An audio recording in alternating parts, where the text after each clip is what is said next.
Earlier this week, The Undertaker sat down with Joe Rogan on the Joe Rogan Experience, and he pissed a lot of people off. How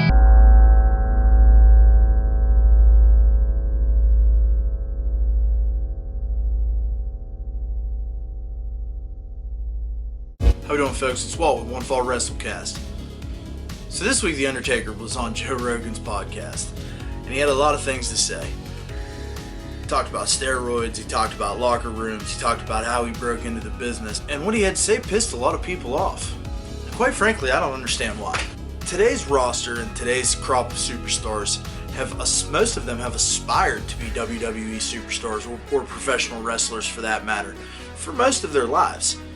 Guys like The Undertaker, when they were coming up, it was something that they fell into. So of course the culture in the locker room is going to be a lot different these days than it was back then. Also, the presentation of the product has changed since The Undertaker broke into the business as compared to today.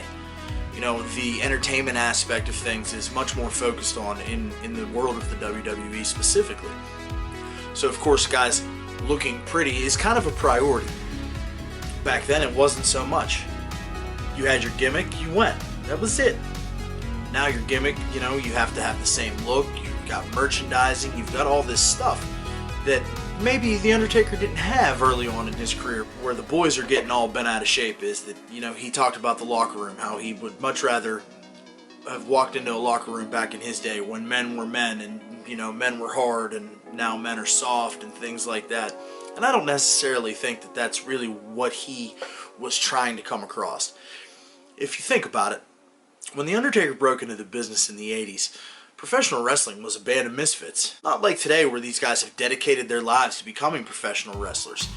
So of course you're going to have the outlaws and the criminals and the guns and knives and bags and the way that men, projected themselves as something that they were or were not, in an effort to appear to be tough. As to where today the culture in the locker room, I would imagine, is much different. The difference of him coming up as opposed to the difference of WWE superstars coming up now, where they spend time at the Performance Center, and how he doesn't think that that's necessarily as hard as hopping from bingo hall to bingo hall. Maybe he's right, maybe he's wrong, but regardless, he has helped pave the road so that those guys don't have to do the bingo hall shows anymore. He has helped to create an environment where guys can just be professional wrestlers. One of the things that Taker said was, hey, I was going to go play pro ball over in Europe. I was at the gym putting on size, and some dude was like, hey, I'm going to go be a professional. I'm going to go learn to be a professional wrestler. You should come with me. And that's how Taker got his start. You've got guys like Woods and Big E and, that are getting bent out of shape about the video game comment. Guys, you can't compare it. It's apples and oranges. It's not the same. As far as him calling today's product soft, if people were offended by that, maybe they should take a look at themselves. Maybe they should take a look at their in-ring, because the fans are saying a lot of the same stuff.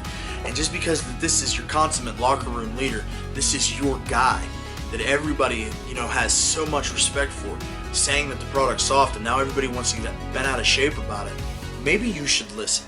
Because he wouldn't say these things if he didn't really feel that way. And it's not an attack on anybody individually, it's an attack on what today's professional wrestling is as opposed to what professional wrestling was back then. I think that The Undertaker had a lot of insightful things to say on Joe Rogan's podcast. I really do. I enjoyed listening to the conversation. Nowhere in that did I feel like, oh, Taker buried the boys. Taker made an observation and he put it out there for everybody to see. I don't see a problem with that. The fact that his locker room was different than today's locker room has nothing to do with anything. It doesn't have to do with men being soft or men being hard, boys being boys. It doesn't matter. It's a shift in the culture. It's a shift in the way that professional wrestlers are groomed now. It's a shift in the way that the business has changed. On the show, we talk a lot about the evolution of professional wrestling. We talk about how, it's become this spot fest thing, and there's no story to this, and there's, no direction to that. All that's well and good. Back in his day, it wasn't that way. You got in the ring, you talked in the ring, boom, boom, boom, you're done. That's it. You know, I mean, he even talked about getting his ass kicked by Bruiser Brody because he was trying to be a little too overzealous. You don't see that anymore. You don't see those things. I myself love to watch a good snug match. There's nothing better than that. Because that helps you suspend your disbelief that, hey, this is a competition. This is a fight. So for everybody that's out there that's been out of shape about what The Undertaker had to say on Joe Rogan's podcast, if you haven't listened to it, it's worth a listen. 2.5 hours well spent. You have listened to it, and you share my opinion, please let me know in the comment section. Also, if you've listened to it, and you think that the WWE superstars are right, let me know why you think they're right.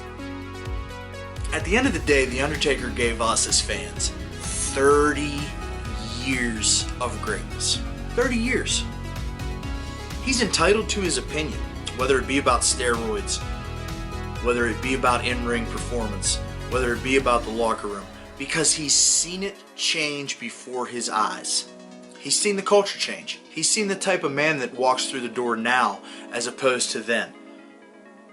He's allowed to have an opinion. Doesn't mean that The Undertaker doesn't respect what the performers do. That's not what it means.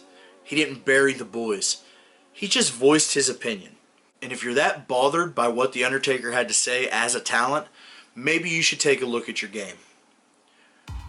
Maybe you should listen to what The Undertaker has to say. And maybe you should make some adjustments. And maybe, just maybe, your stock might go up a little bit. Like I said, let me know what you think. I would love to hear from you. This is Walt from One Fall WrestleCast. We'll see you real soon.